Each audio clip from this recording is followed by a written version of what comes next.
جن کا بیان نہیں ہو سکتا، اور دلوں کا پرکھنے والا جانتا ہے کہ روح کی کیا نیت ہے، کیونکہ وہ خدا کی مرضی کے موافق مقدسوں کی شفاعت کرتا ہے۔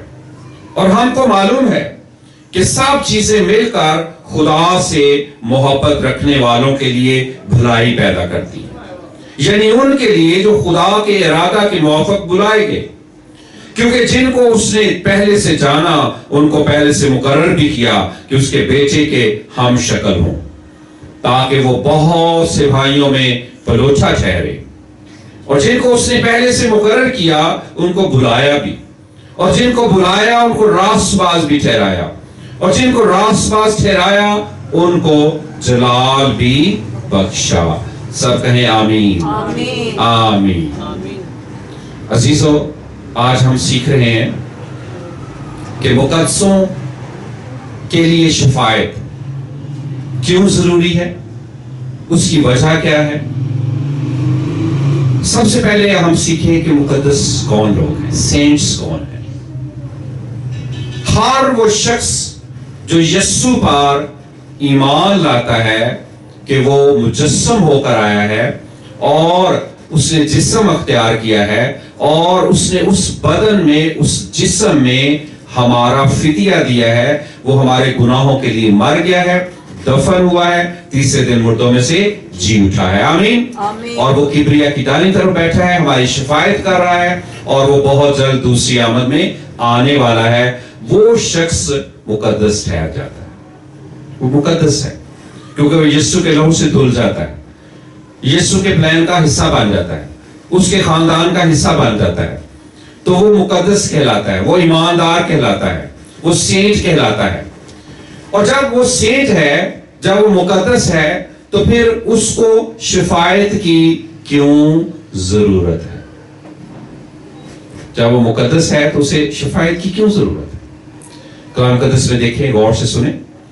خدا یسوع مسیح نے اپنے شاگردوں کے پاؤں دھوئے، اور جب وہ پاؤں دھو رہا تھا تو پترس کے پاس پاؤں دھونے کے لیے پہنچا، تو پترس نے یسوع سے کہا، خداوند تو میرے پاؤں ہرگز نہیں دھونے پائے گا۔ تو یسوع نے کہا کہ اگر میں تیرے پاؤں نہیں دھوؤں گا تو تو میرے ساتھ شامل نہیں ہے۔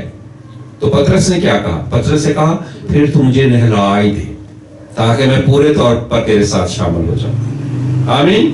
لیکن خدا یسوع نے کیا کہا؟ جو ایک بار نہلا چکا اسے بار بار نہلانے کی ضرورت نہیں، اس کو پاؤں دھونے کی ضرورت ہے۔ غور سے سنیں، جب ہم پانی کا بپتسمہ لیتے ہیں تو ہم نہلاتے ہیں، ہم غوطہ لیتے ہیں، ہم یسوع میں دفن ہو جاتے ہیں، ہمارے گناہ معاف ہو جاتے ہیں، ہمیں برکت مل جاتی ہے، ہم مقدس ٹھہرتے ہیں، ہم اس میں جی اٹھتے ہیں، اور یہ ایک ہی بار میں ہو جاتا ہے۔ آمین۔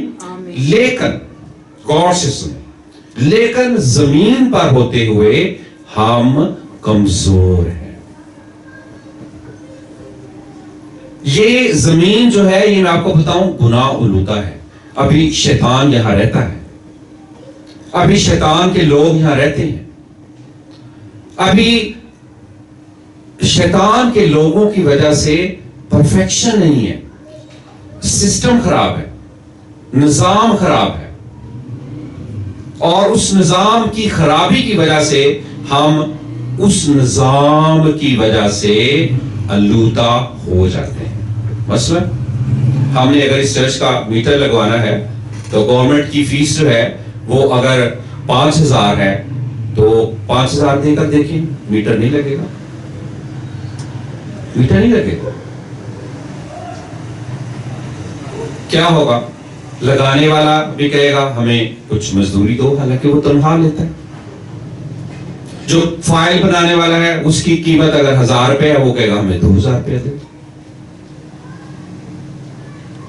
تو ہم آلودہ ہو جاتے ہیں۔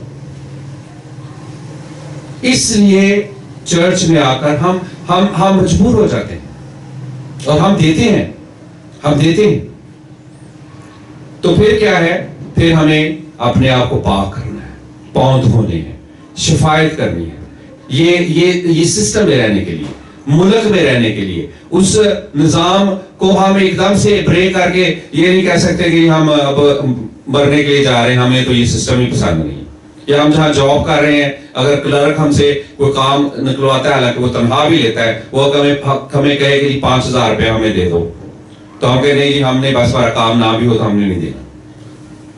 سسٹم. اس لیے خدا یسوع مسیح نے کیا کہا, تمہیں پاؤں دھونے کی ضرورت پڑ جاتی ہے. ایک تو ہم کمزور ہیں, پہلے سے انسان ہے نا تو کمزور ہے. کس میں کمزور ہیں؟ دعا کرنے میں کمزور ہیں, کلام پڑھنے میں کمزور ہیں, چرچ آنے میں کمزور ہیں, مقدسوں کے ساتھ فیلوشپ رکھنے میں کمزور ہیں, ایک دوسرے سے مشورہ کرنے میں کمزور ہیں, بزرگوں کی دعائیں لینے میں کمزور ہیں, بزرگوں کا شفقت کا ہاتھ لینے میں کمزور ہیں, پاسٹر کی عزت کرنے میں کمزور ہیں, پاسٹر سے برکت لینے میں کمزور ہیں, بہت سی باتوں میں کمزور ہیں. لیکن ہم مقدس ہیں, ہم راست باز ہیں, ہم یسوع کے لہو سے دھلے ہوئے ہیں اور یسوع کے لہو سے دھل کر پاک ٹھہرے ہیں. لیکن تو بھی ہمیں روح القدس کی شفاعت کی ضرورت ہے. ہم باتوں باتوں میں خطا کر جاتے ہیں. کئی دفعہ ہم نے کہنا کچھ ہوتا ہے اور ہماری زبان پھسل جاتی ہے, ہم کچھ اور کہہ دیتے ہیں. انسان ہوتے ہیں تو ہمیں ایک دوسرے کو معاف بھی کرنا ہے, ایک دوسرے کو قبول بھی کرنا ہے. اور سب سے امپورٹنٹ چیز جو آج میرا موضوع ہے, جو سیکھ رہے ہیں کہ ہم مقدسوں کے لیے شفاعت کرتے ہیں روح القدس کے وسیلہ سے. تو دیکھیں یہاں پر 26 آیت میں انسان کی کمزوری بتائی گئی ہے. اسی طرح روح بھی ہماری کمزوری میں مدد کرتا ہے. کیسے مدد کرتا ہے؟ دعا میں. لکھا ہے آگے, کیونکہ جس طور سے ہم کو دعا کرنا چاہیے